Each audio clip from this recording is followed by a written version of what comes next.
Thank you very much. Thank you. Thank you very much, everybody. It's a great honor. Nice place. Very nice place. Mr. President, Mr. Prime Minister, Mr. Speaker, esteemed members of the Knesset and cherished citizens of Israel, we gather on a day of profound joy, of soaring hope, of renewed faith, and above all, a day to give our deepest thanks to the Almighty God of Abraham, Isaac, and Jacob.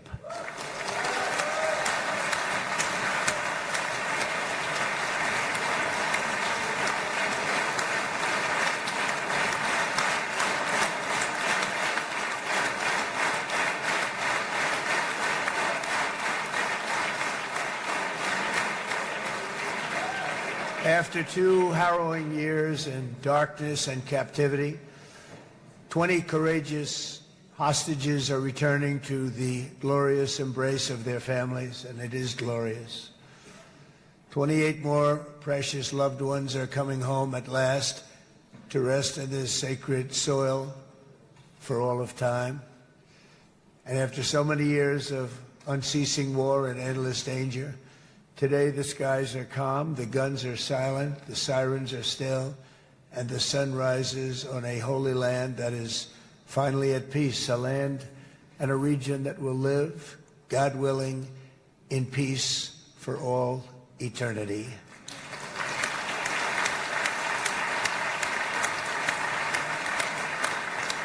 This is not only the end of a war, this is the end of an age of terror and death, and the beginning of the age of faith and hope and of God. It's the start of a grand concord and lasting harmony for Israel and all the nations of what will soon be a truly magnificent region. I believe that so strongly. This is the historic dawn of a new Middle East. I want to express my gratitude to a man of exceptional courage and patriotism, whose partnership did so much to make this momentous day possible. You know who I'm talking about. There's only one. Prime Minister Benjamin Netanyahu. Bibi, please stand up.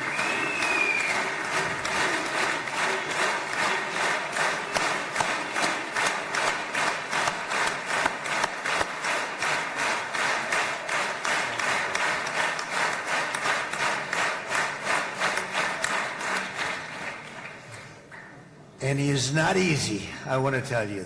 He's not the easiest guy to deal with, but that's what makes him great. That's what makes him great.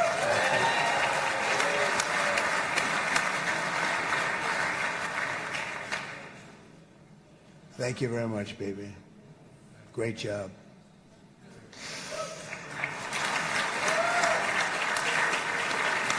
And let me also convey my tremendous appreciation for all of the nations of the Arab and Muslim world that came together to press Hamas to set the hostages free and to send them home. We had a lot of help. We had a lot of help from a lot of people that you wouldn't suspect, and I want to thank them very much for that. It's an incredible triumph for Israel and the world to have all of these nations working together as partners in peace. And it's pretty unusual for you to see that, but it happened in this case. This was a very unusual point in time, a brilliant point in time. Generations from now, this will be remembered as the moment that everything began to change, and change very much for the better. Like the USA right now, it will be the golden age of Israel and the golden age of the Middle East. It's going to work together. I'd like to thank several great American patriots for their invaluable help in getting something done that almost everyone thought was absolutely impossible. We were wasting our time. So many people said, you're just wasting your time. But we weren't, because we had talented people working with us, and we had people that loved your country, and frankly, people that loved the region. They loved the Middle East. I want to thank my friend Steve Witkoff.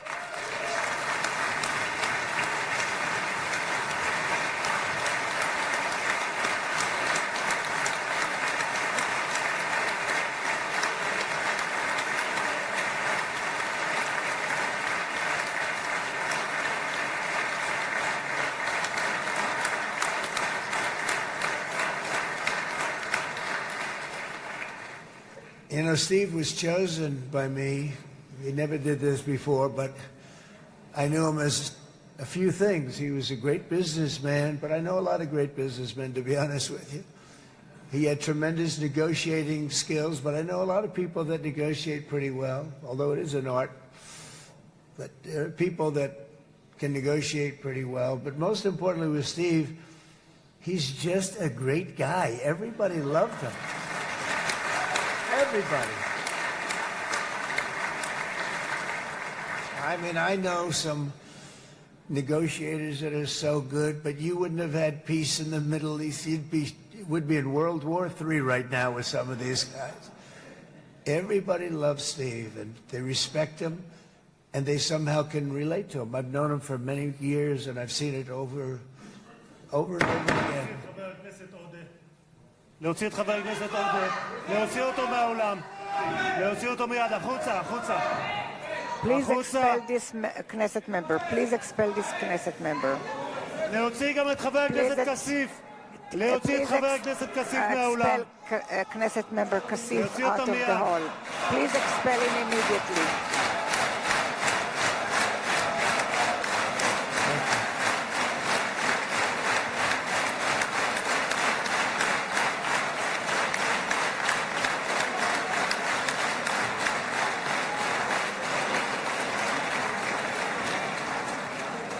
Sorry for that, Mr. President. I'm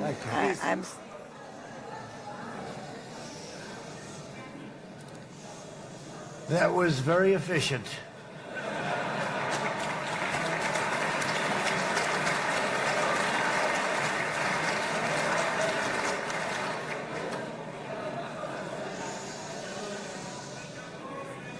So back to Steve. He's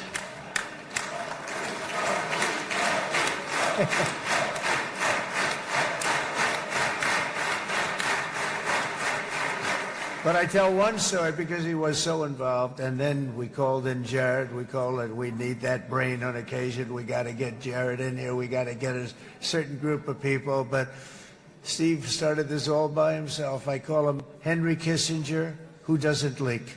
Okay? Henry is a big leaker. He leaked.